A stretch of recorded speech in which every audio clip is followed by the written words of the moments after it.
Si lo quieren apuntar para que continúen con esta serie, esta es la segunda parte. En la primera parte que compartí hace algunas horas, pues expliqué, di un panorama geopolítico de toda la situación que ha suscitado la invasión a Ucrania, la alianza rusa, China, iraní y Turquía, profetizada hace 2700 años, la forma como el mundo se ha desarticulado a tal grado donde pues ya realmente la gente están como borreguitos, siguiendo todo lo que se les dice, sin investigar, sin usar el sentido común, sin consultar con expertos acerca de todo lo que está pasando. En fin, vivimos un mundo muy difícil. Y una de las cosas más importantes es que la Biblia nos revela que vendrá sobre el mundo un periodo de tiempo de terribles catástrofes. No son comparables con nada de lo que en toda la historia, escuchen esto, ni siquiera con el diluvio universal de los tiempos de Noé. Porque vino el diluvio, ¿verdad? Y murieron inmediatamente todos los seres humanos, menos 8 personas, Noé, su esposa, sus 3 hijos y las 3 esposas de sus hijos. Pero lo que se viene en el mundo se compara en la Biblia con los dolores de parto de una mujer. Cuando una mujer entra en dolores de parto, ya casi al iniciar el 9º mes, vienen dolores, van aumentando hasta que se rompe la fuente y llega la criatura tan esperada con el último dolor.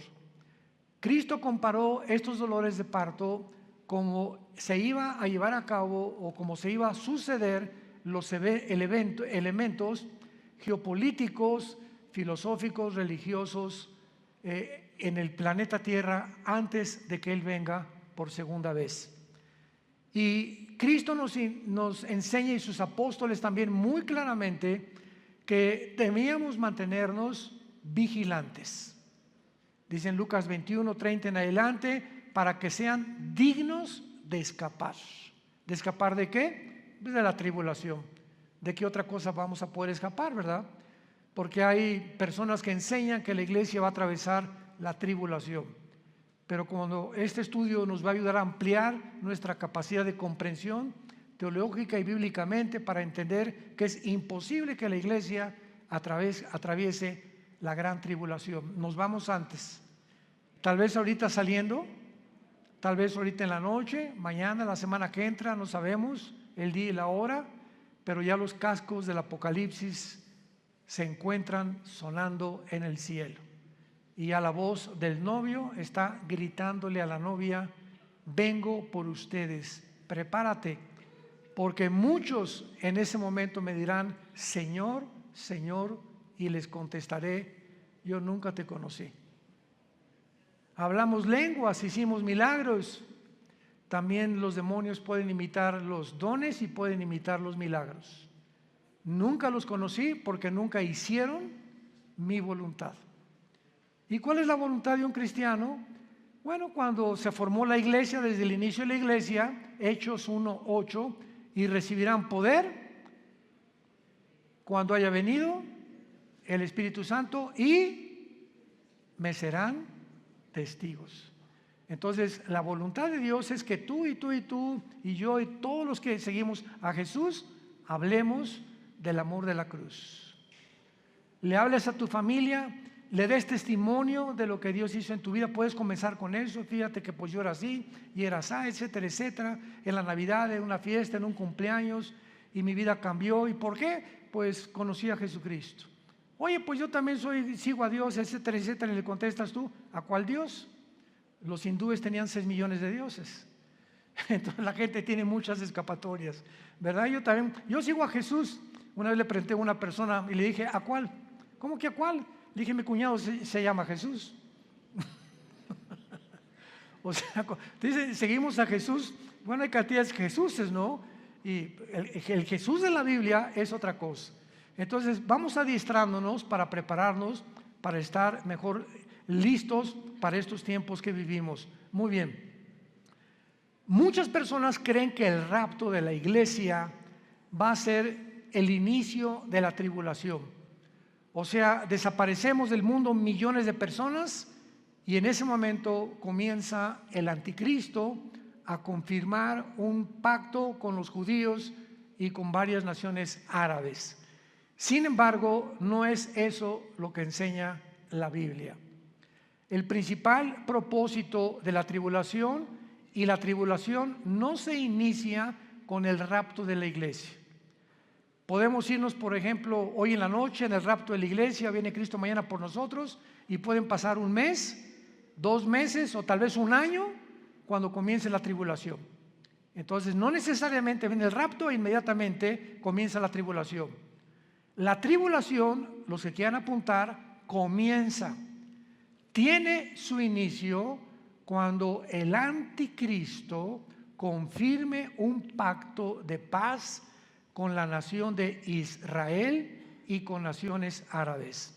Abran sus Biblias en el libro de Daniel, capítulo 9, versículo 27. Daniel 9, versículo 27.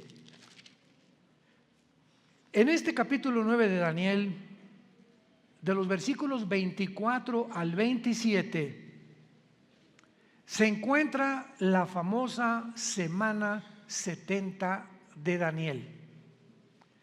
Porque hace 2600 años, Daniel se encontraba en Babilonia cuando comenzó a leer al profeta Jeremías. Y Daniel descubre, leyendo el profeta Jeremías, de que el exilio o todo ese tiempo en que Nabucodonosor se llevó a los judíos a Babilonia, los 70 años de exilio estaban por terminar. Y Daniel se sorprendió, era un hombre de Dios que oraba 3 veces al día, en la mañana, en la tarde y en la noche. Estamos hablando de 1 a 2 horas diarias, perdón, en cada término de su oración. Entonces se hinca Daniel en el capítulo 9 y comienza a orar a Dios. Señor, ya va a terminar la cautividad babilónica.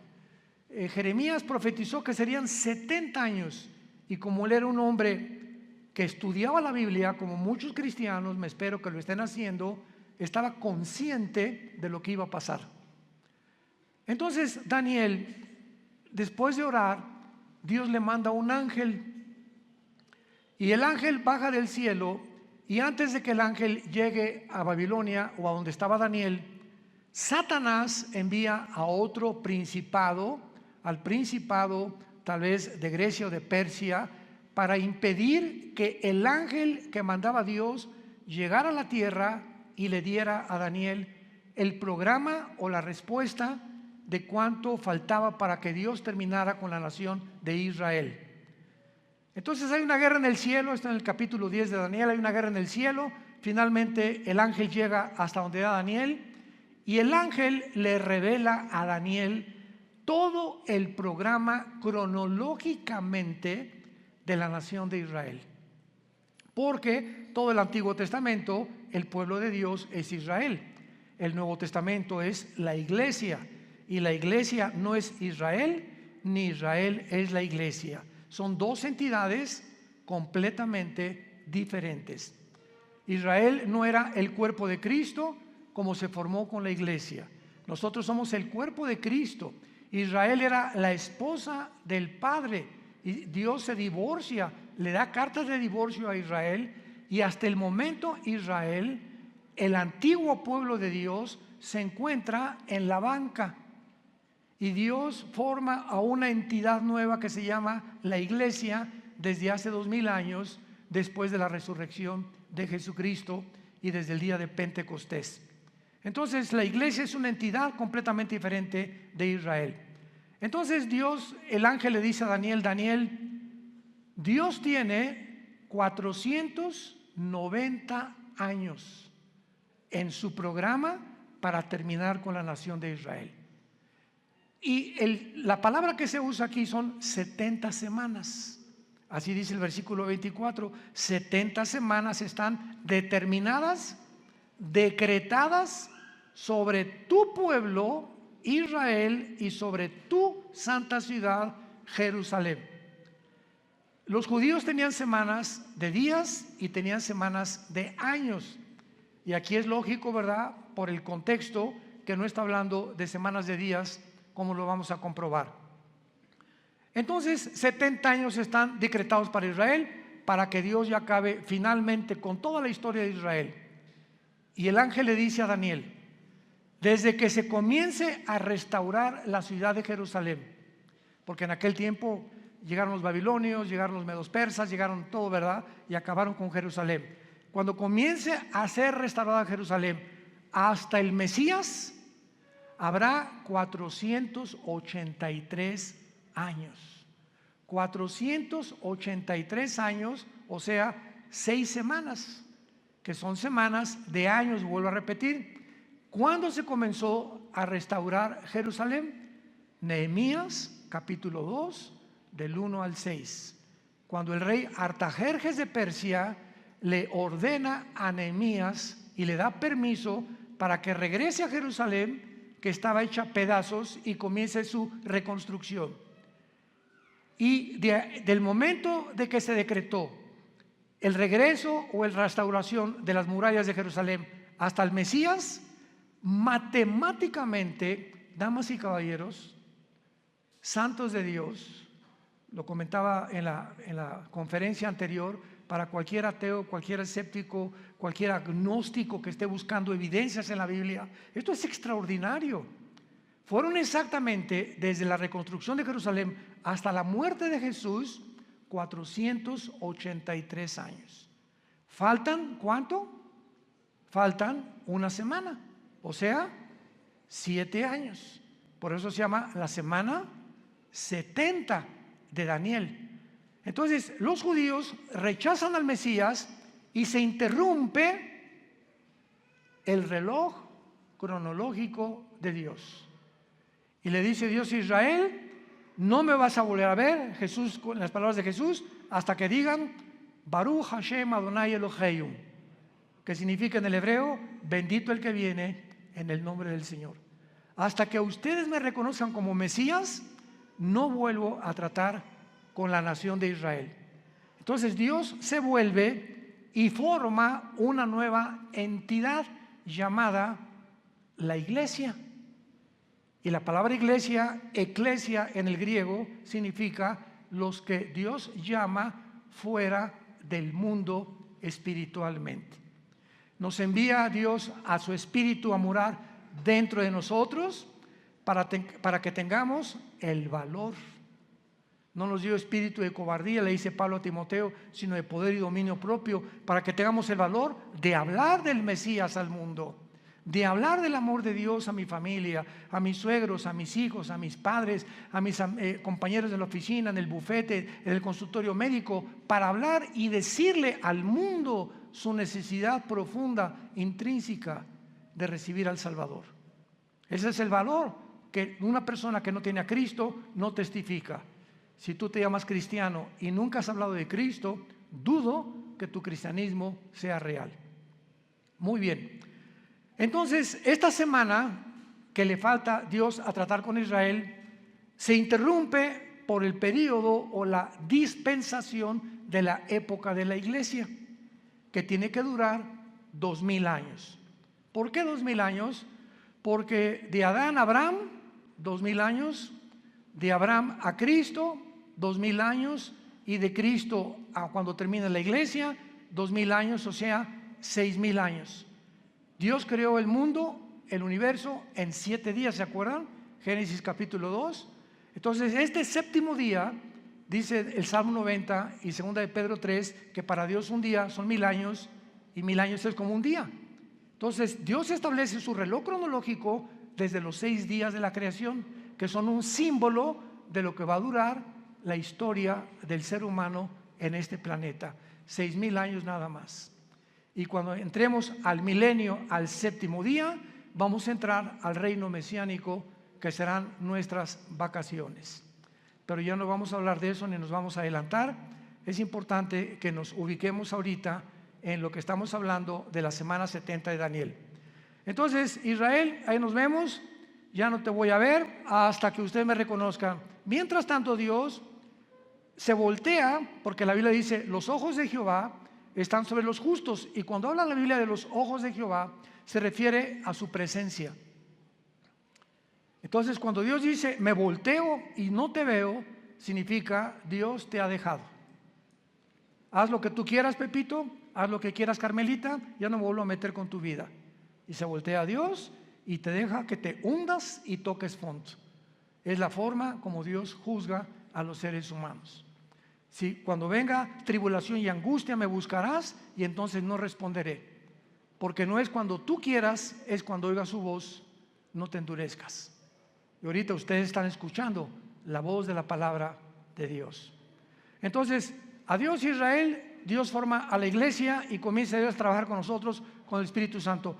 La iglesia tiene que llegar a su final, porque si no llega a su final, ¿cuándo va Dios a regresar con Israel?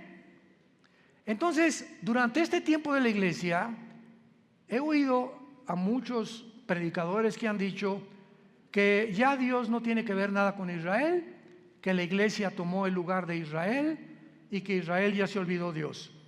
Yo siempre les digo, lee Romanos 9, 10 y 11.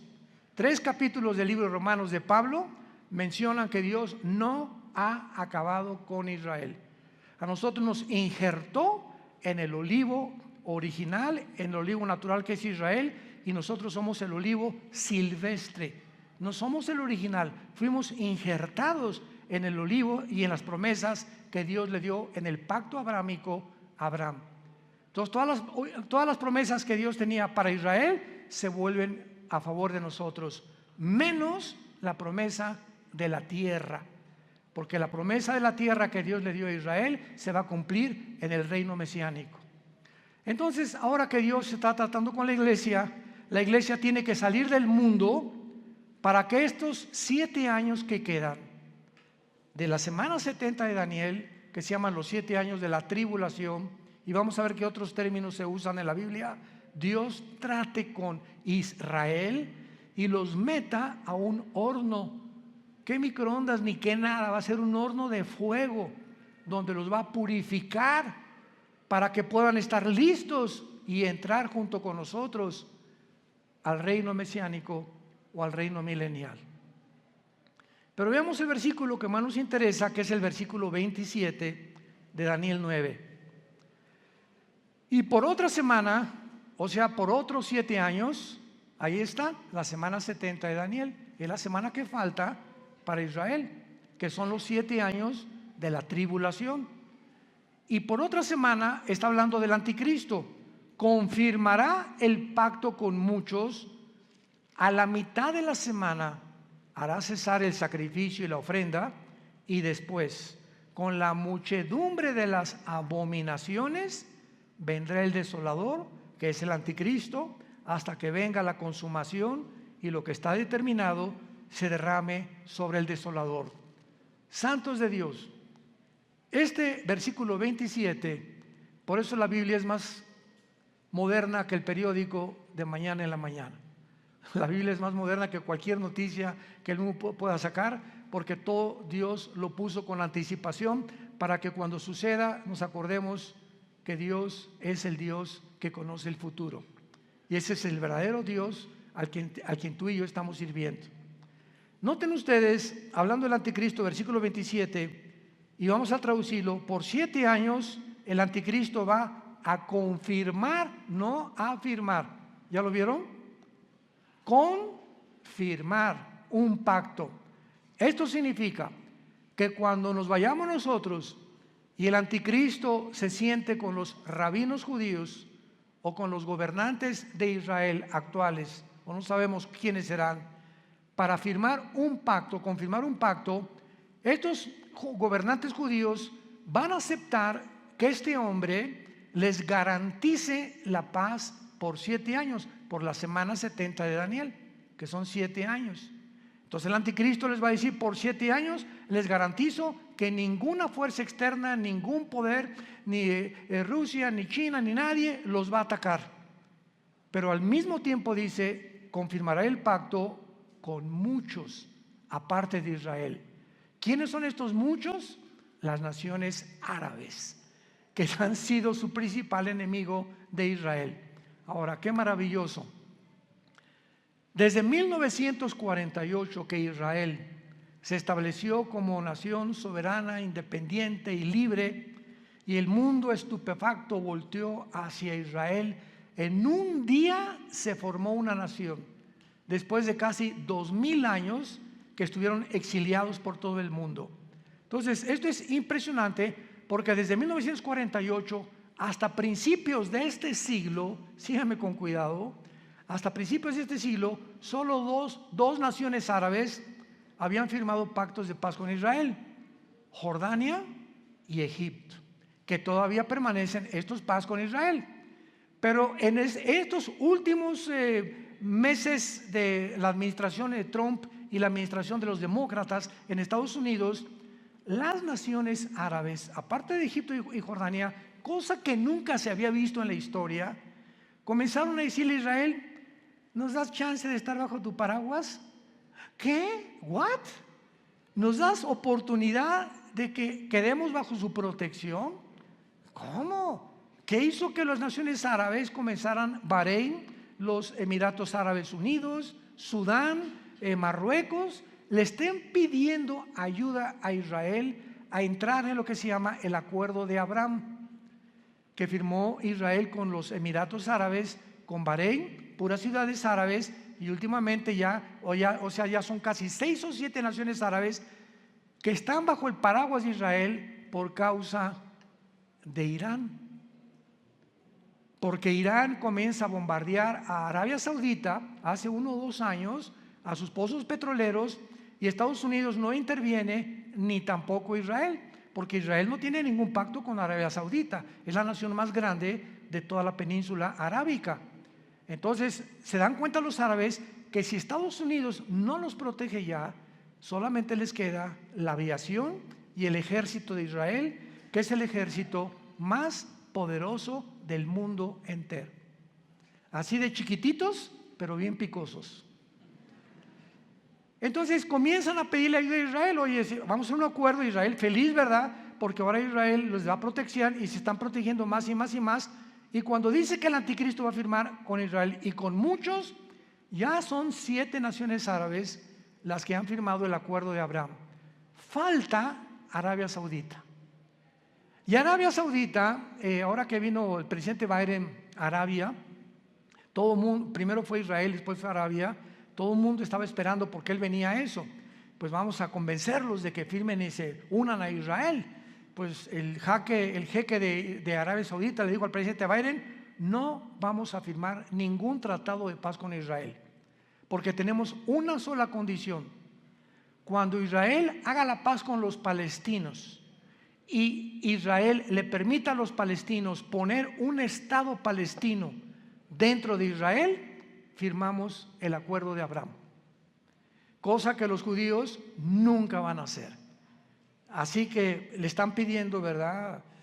Algo que está completamente en contra de la misma política de hace más de 75 años que se formó Israel, para que ellos permitan que los palestinos formen un estado dentro de Israel. Imagínense, ahorita están los palestinos en la Franja de Gaza, están en el Banco Oriental, en Jericó, y están en la frontera con Galilea, en las colinas del Golán, Siria, apuntando los cañones contra Israel. Entonces imagínense que en México haya 2 Méxicos. O sea que la península de Yucatán y Chetumal, etcétera, etcétera, le digan al presidente: pues nos independizamos del gobierno mexicano, pero vamos a estar dentro de la República Mexicana, pero con 2 gobiernos. Vamos a hacer completamente 2 gobiernos, y va a haber 2 gobiernos dentro del mismo terreno geográfico de la República Mexicana. Pues esperamos guerras, ¿verdad? Esperamos siempre haber problemas, porque pues ¿cómo vamos a poder estar 2 presidentes gobernando el mismo terreno geográfico que nos pertenece desde hace miles de años? Entonces Arabia Saudita está ahorita completamente descansando, ¿verdad? Está en pausa hasta que Israel le conceda a los palestinos tener una nación dentro de Israel, cosa que va a suceder. ¿Dónde lo encontramos? en el libro de Joel, en el Antiguo Testamento. Ahí denle la vuelta a Oseas, después de Daniel, para que no se vayan hasta Génesis. Y luego sigue Joel, no se pierdan tanto. Y aquí en el libro de Joel, capítulo 3, que describe la Tercera Guerra Mundial y la venida de Jesucristo, dice así, Joel capítulo 3, versículo 1 y 2, principalmente. Porque he aquí que en aquellos días y en aquel tiempo en que haré volver la cautividad de Judá y de Jerusalén, reuniré a todas las naciones y las haré descender al valle de Josafat, o sea, al valle del Meguido, donde será y se librará la Tercera Guerra Mundial, conocida como la batalla del Armagedón, que se encuentra en Apocalipsis 16, del 12 al 14. Los reuniré en el valle de Josafat, y allí entraré en juicio con ellas a causa de mi pueblo y de Israel, mi heredad, a quienes ellas esparcieron entre las naciones y repartieron mi tierra. Una de las razones por las cuales Dios se va a enojar con la nación de Israel es que van a acabar cediendo a la presión de otras naciones para permitir dos naciones dentro de una nación. Repartieron mi tierra, la tierra que Dios le prometió a Abraham, a Isaac y a Jacob. Muy bien, ahora veamos este famoso pacto de paz o tratado que confirmará el anticristo, porque hay 5 cosas claves de este tratado, los que lo quieran apuntar. Número 1,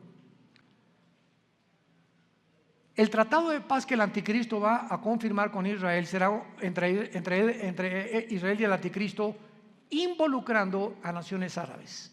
Número 1, involucrando a naciones árabes. Puesto que el anticristo tiene que surgir de alguna de las naciones que formaron el antiguo imperio romano, él será el principal protagonista. Ahora vean esto. Para los judíos el anticristo va a ser casi como un Mesías, porque para que hayan confiado que nadie los va a agredir y para que el anticristo tenga el poder de detener a naciones que sean contra Israel, es porque el anticristo va a ser un personaje sobrenatural, controlado por un principado completamente angelical, un principado de Satanás. Ahora esto es muy importante, ¿verdad? Porque él va a ser el principal protagonista y él no va a permitir que nadie los ataque.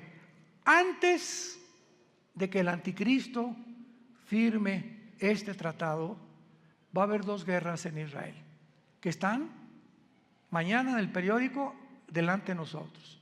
La primera es la del Salmo 83. El Salmo 83 profetizó hace 3000 años que las naciones árabes que forman el círculo cercano a Israel, Egipto, Jordania, el Líbano, Irak y Siria, van a tratar de aniquilar a Israel por segunda o tercera o cuarta vez. Lo intentaron en el 48 cuando regresaron. Al otro día, cuando el primer ministro de Israel proclamó Israel como un estado libre y soberano, los atacaron al otro día, el 15 de mayo de 1948. Los volvieron a atacar en 1956. Los volvieron a atacar en la Guerra de los 6 días, 1967, junio del 1 al 7 de 1967. Y los volvieron a atacar en la Guerra de Yom Kippur, 1973. Cuando Yasser Arafat formó el movimiento para la liberación de Palestina, jurando en el decreto que tienen los palestinos: nunca permitiremos que podamos tener un gobierno en Israel sin Jerusalén. Imagínense nada más. Todos los diplomáticos, el presidente Bush, el presidente Carter, el presidente Clinton, el presidente Reagan, el presidente Trump, el presidente Biden, le han dicho a los palestinos: bueno, les damos la mitad de Jerusalén y les damos aquí, les damos allá, y ellos dicen no, toda Jerusalén. O sea, cosa, ¿verdad? Me río porque es una imposibilidad. Como dijo Benjamín Netanyahu, que tal vez próximamente vuelva a recobrar el primer ministerio en Israel. Netanyahu dijo: el día que realmente nuestros enemigos quieran que les demos Jerusalén, vamos a tener lista la operación Sansón. Así se llama, la operación Sansón. ¿Qué pasó con la operación Sansón? ¿Se acuerdan de la vida de Sansón? En Números capítulo 3 en adelante.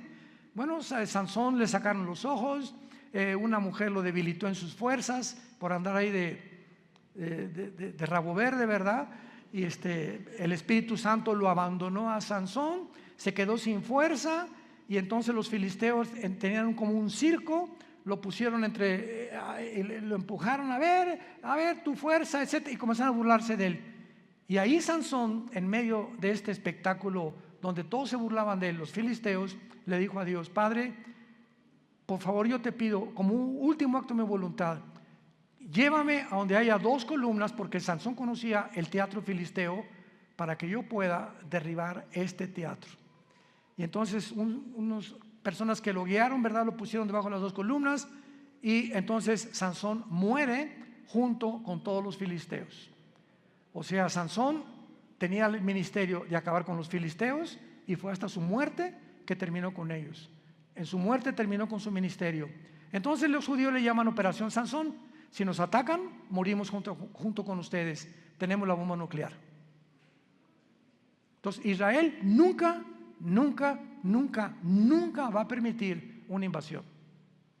Hasta este momento no lo ha permitido, y siempre ha ganado. Y nunca Israel ha sido el que provoca a sus enemigos. Nunca él ha buscado la guerra. Siempre se ha defendido de las naciones árabes. Con esto, para que no haya malos entendidos, no estamos hablando que somos judíos, porque ahorita no hay judío, no hay griego, no hay gentil, no hay italiano, no hay mexicano. En Cristo, en la iglesia, todos somos iguales. Y ahorita los judíos tampoco son parte de Dios. Están en la banca. Ahorita la iglesia son los ojos y el interés principal de Dios el Padre. Pero Dios va a regresar con ellos cuando la iglesia no está en el mundo. Esta guerra del 83 no tarda en liberarse, porque Irán sigue amenazando a Israel. Esta semana Israel bombardeó el aeropuerto de Alepo, donde encontraron que había aviones cargados de armas iraníes que estaban proveyéndoselas a los sirios para atacar a Israel. Entonces ahorita Israel anda, ¿verdad?, pero con los ojos abiertos, con sus aviones F-35 vigilando por todos lados que no haya movimientos de armas de Irán, principalmente a Líbano, a Siria o a Irak, porque son las naciones donde Irán tiene la supremacía.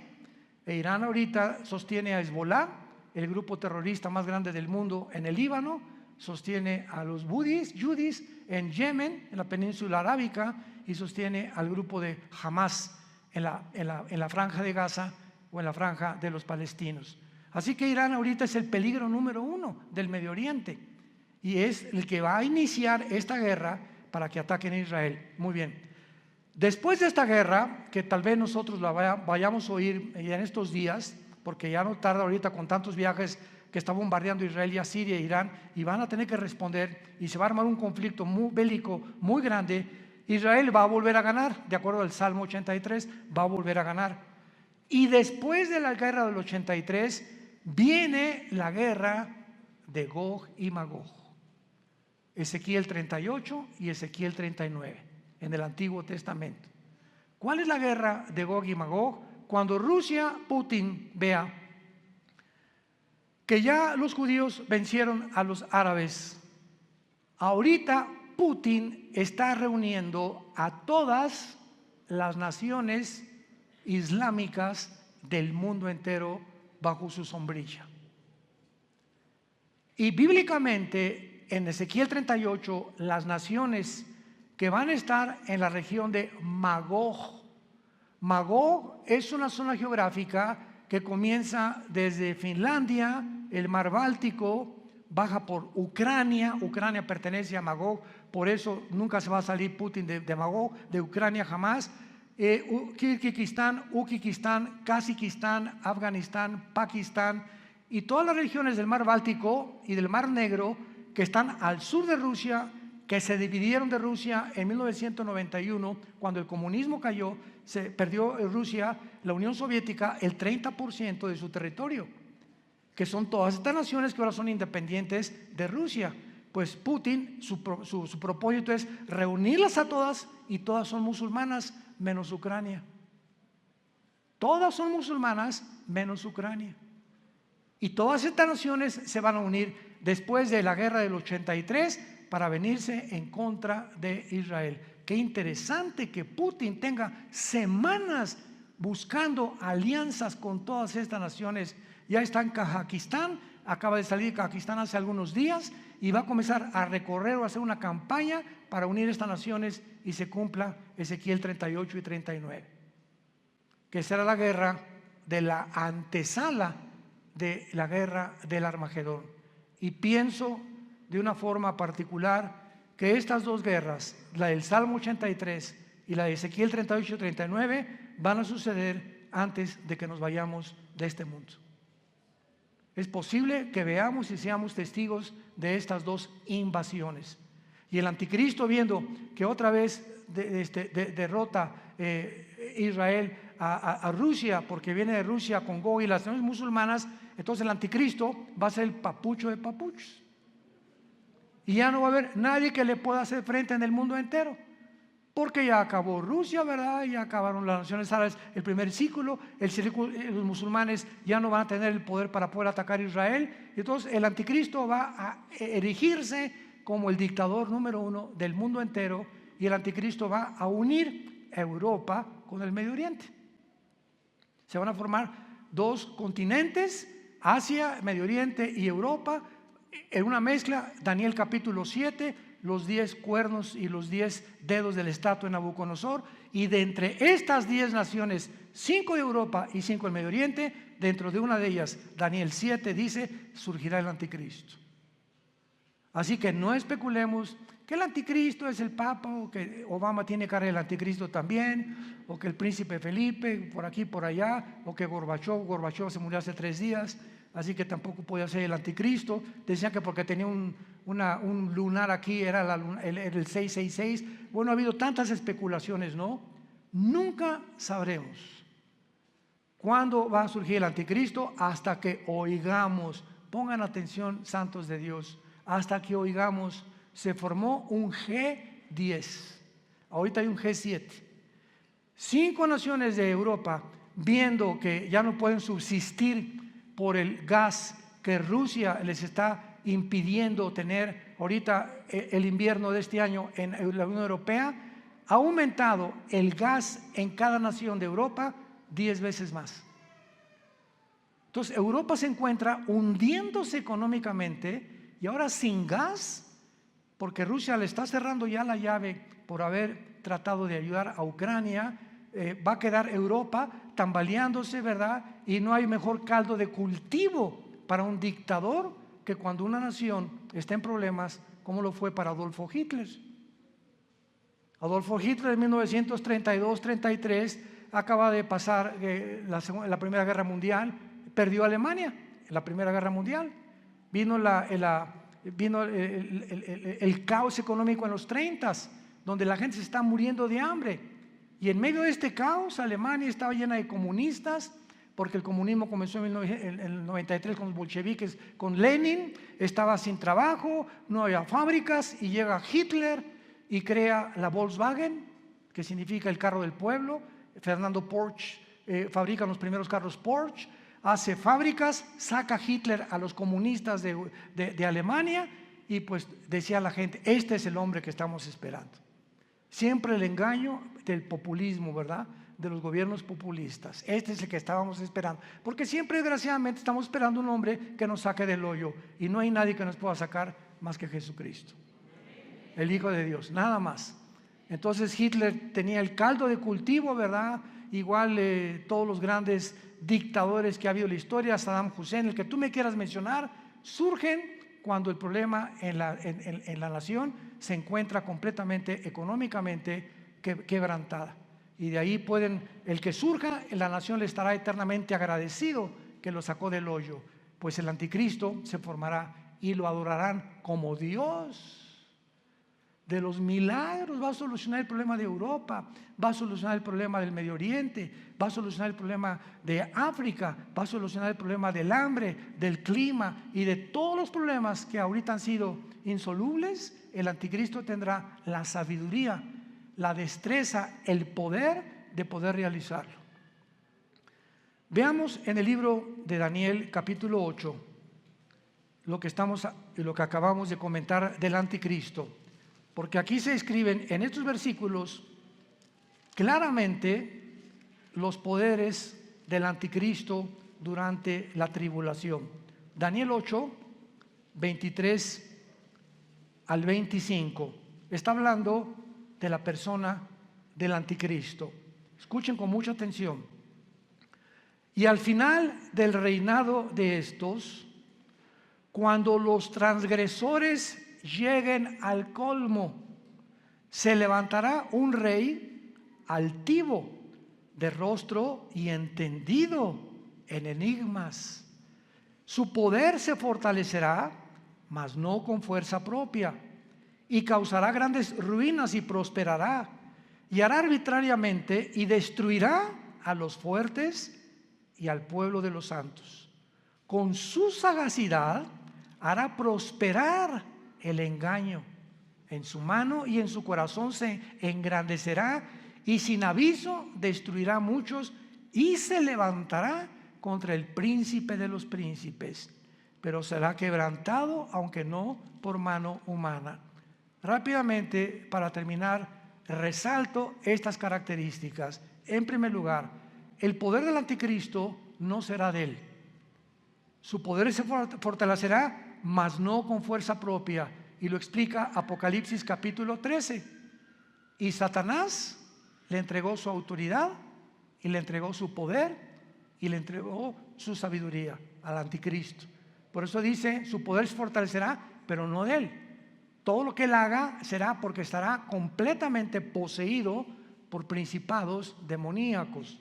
En segundo lugar, dice el versículo 23, que va a ser un rey altivo de rostro y entendido en enigmas.